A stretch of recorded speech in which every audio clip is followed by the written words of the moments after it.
and this will surely be their basis to starting an improvement project. So my advice here is, before you initiate the communication with the end user, try to answer this question first.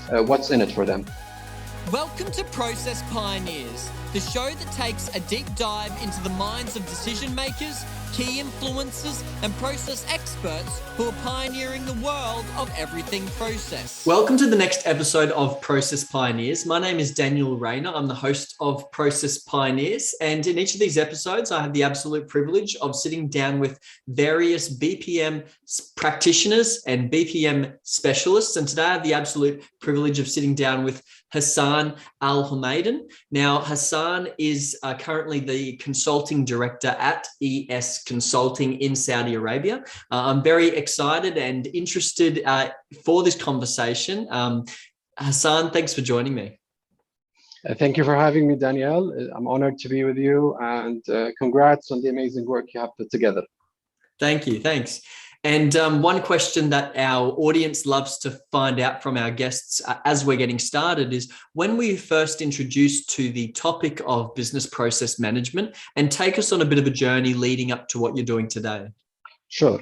So my interest in BPM started when I was in college, studying management of information system, or MIS for short. There was this course called System Analysis and Design, where we drew some boxes to understand the flow of the system and the touch points between the system and the user. Then I became fascinated with the idea of understanding complex things through bits and pieces. Then I remember I came across the term business process, and I immediately thought, wow, this is something any organization should be interested in and taking care of, define, measure, improve, and so on.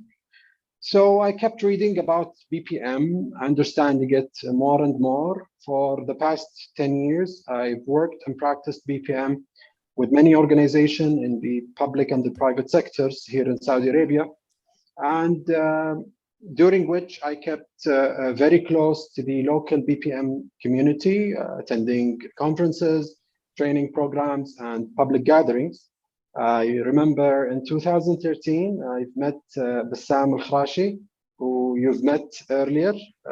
So Bassam is the founder of the Saudi BPM community. During that time, at the beginning of my career, I was working in the IT field. Then I moved into quality and organizational excellence domain, where I was able to practice BPM more effectively. Today, I work closely with clients to implement organizational scale BPM projects.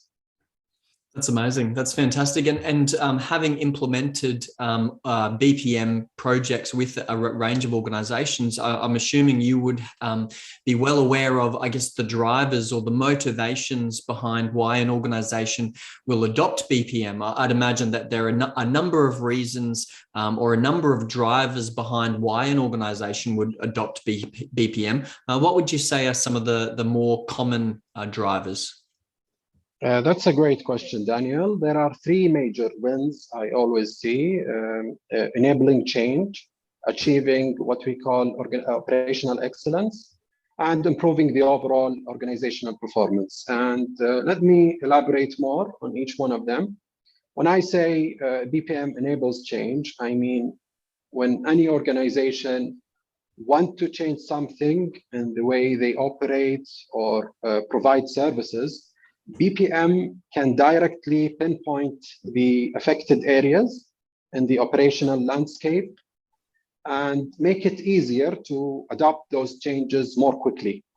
The second win, what we call the operational excellence, BPM drives the organization step by step into this operational excellence, meaning their processes would become more consistent and maintain a high level of quality. Last but not least, is that BPM boosts the overall organizational performance through continuous improvement. And to be honest, this is my opinion. I feel this is the crown jewel of BPM. because it provides a real systematic way or ability for continuous improvement. Yes, yeah. So these are the three major ones I always see organization achieve with BPM. Right. That's fantastic. And I'm assuming that when they realize or receive significant value from BPM, I'd imagine that it spreads across the organization if it hasn't been adopted enterprise-wide, because I know that for some organizations, they'll adopt it on a project level or a department level before it expands across the organization. But that leads me to my next question about the challenges an organization may face when adopting BPM, because obviously every organization will have their own challenges. They'll be starting at a different starting point, and there are a number of different sort of foundational elements that you need to put in place to make sure that the BPM adoption is a success. But what would you say are some of the biggest challenges an organization faces when adopting BPM? Yeah, I'm sure, Daniel, most of your guests answered with culture change or adopting process mindset being the most challenging aspect of BPM. And I agree with them. Getting the organization and the top management on board can be difficult most of the time. But I think if BPM experts can demonstrate the benefits of process improvement and make it a reality, then they will surely invest in BPM. My motto here is the quicker you show results, the easier the adoption becomes. Right. Another challenge I see is overcoming the not so accurate reputation of process documentation. When it's not executed properly, it could feel as if these process models are only there to collect dust and be in the shelf graveyard. And in my opinion, this happens because the process team failed to establish a truthful as is or made an unrealistic to be process. Right. In both scenarios, the team will end up in a what I call a could be territory, which is not very useful. Right. And when you mentioned an unrealistic to be process, are you saying that sometimes that they're aiming too high, or that they're exactly trying to radically transform a process, but it doesn't actually? There are too many other things that fall apart if they're aiming for that sort of target. Exactly. Sometimes they put some unrealistic solutions for processes, like, for example, having a multi-million IT solution there, or having to employ many employees there when it's not needed, being so optimistic about the improvement. Yes. So this is the problem, I think. Yes. Okay. And if they're too optimistic about it, and they don't actually deliver value to the organization, as you were saying, gain quick wins, being able to prove that value. If they aim too high and they don't actually deliver value, then that's obviously going to make it difficult for them to continue to get that buy-in and those resources and things like that. But that leads me to my next question about getting buy-in from the people within the organization. Obviously, you not only need to get buy-in and sponsorship from the senior leadership, but there's also a need to get buy-in from the process participants, the process performers, the ones that are actually carrying out the process. But maybe let's start with the senior execs or that senior leadership level. How do you go about getting buy-in from senior leadership that maybe haven't seen the value of BPM before? Okay, so as you mentioned, and that bringing improvement result quicker will ease the buy-in from top management and senior executives.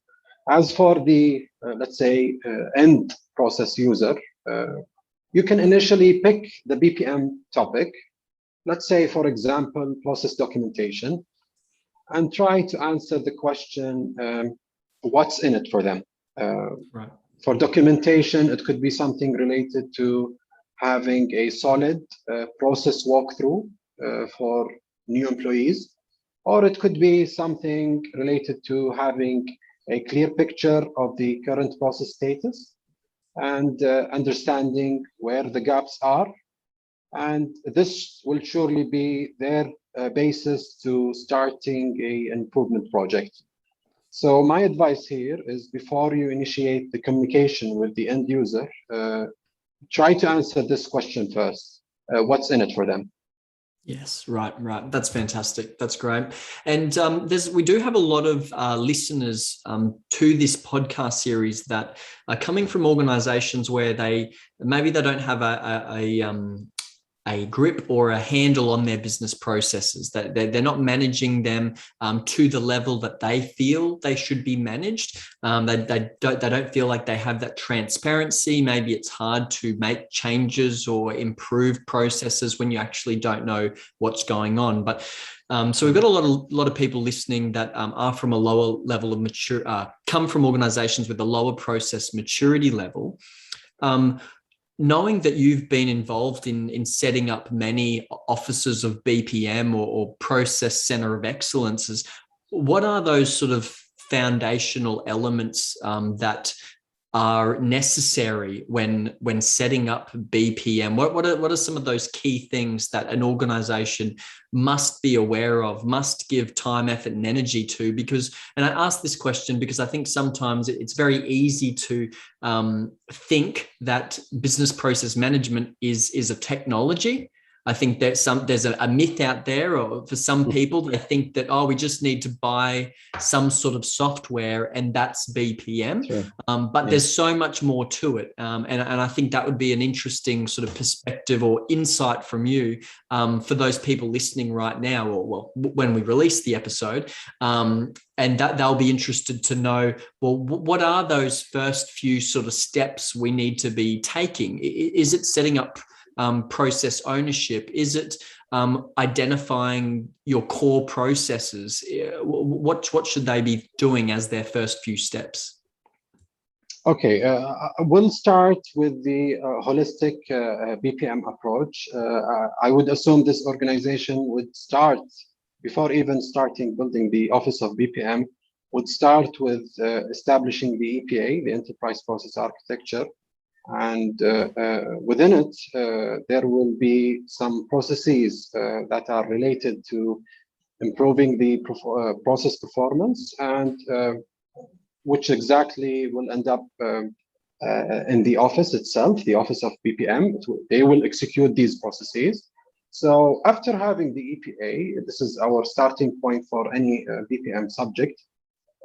Then you will start building the operating model for the office of BPM, and it doesn't necessarily needed to be a high level of maturity. It could be step by step. Actually, when we set up these kind of offices, we set up like 3-year plan for this office. It should be started with a minimalistic approach, where the office would handle maybe 80% of the documentation and improvement. And within 3 years, they will transfer this knowledge to the process champions, which can be like a point of contact in each department, and train them to improve a process or document a process. One key takeaway or one, let's say, objection I see on this approach is sometimes the office of BPM fail to what I call have the right balance between proactive and reactive activities. Right. Sometimes the office of BPM overburden the staff with proactive activities, where I think perfect balance would make reactive activities more dominant. Because, when someone asks you to document or improve a process, you would be more willingly to give whatever time you need to complete such tasks. Where on the other hand, you wouldn't get the enough commitment unless if it was directed from top management. Nonetheless, the proactive activities should be only on top priorities and without overwhelming the organization with documenting or improving all processes. Yeah, okay. No, that's fantastic. Thanks for sharing that. And now as we look towards the future of business process management, obviously over the last 10, 15 or 5, 10, 15 years, there's been a lot of technology solutions where we're looking at solutions like process mining, robotic process automation. There's a lot in the technology space.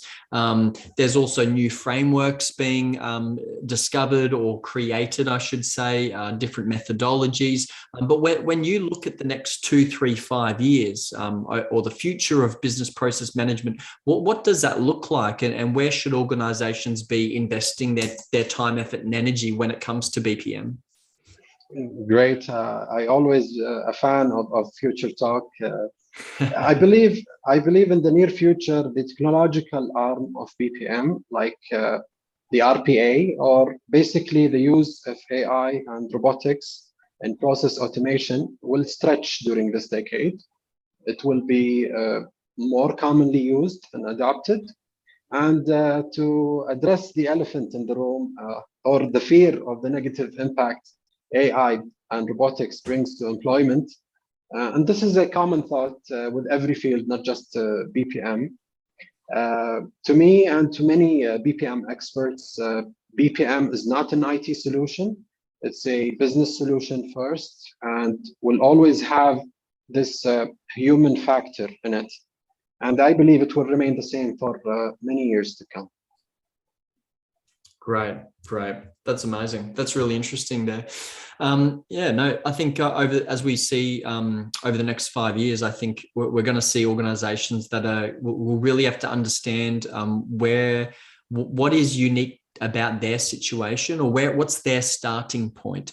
Because I think sometimes we can see organizations jump onto different technology because maybe they see a competitor using it, or they've heard about RPA or process mining at a conference somewhere or on a webinar, and they dive into the technology without having a few foundational elements in place. So I think for the people that are listening, it's you've got to understand, okay, what's our starting point? We may not be a super mature, process mature organization where we've got our process governance structure, we've got our process hierarchy in place, your process architecture. If you don't have these things in place, there are some foundational elements that you need to be looking at that's going to set you up for success in the long term.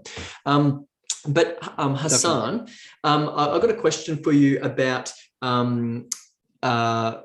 learning more about this topic of BPM, because we've got people that will be listening to this that, this conversation today will spark their ideas and thoughts around how they can be setting up an office of BPM in their organization, or a number of the key parts that we've discussed today. But where should our audience go to learn more about this topic? Obviously, there's the internet, but sometimes that can be so overwhelming because there's so much information out there. So where would you encourage our listeners to go?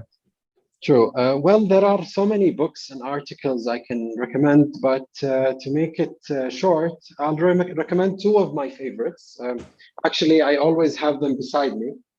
The BPMC book, Common Body of Knowledge, by the ABPMP, or the Association of Business Process Management Professionals.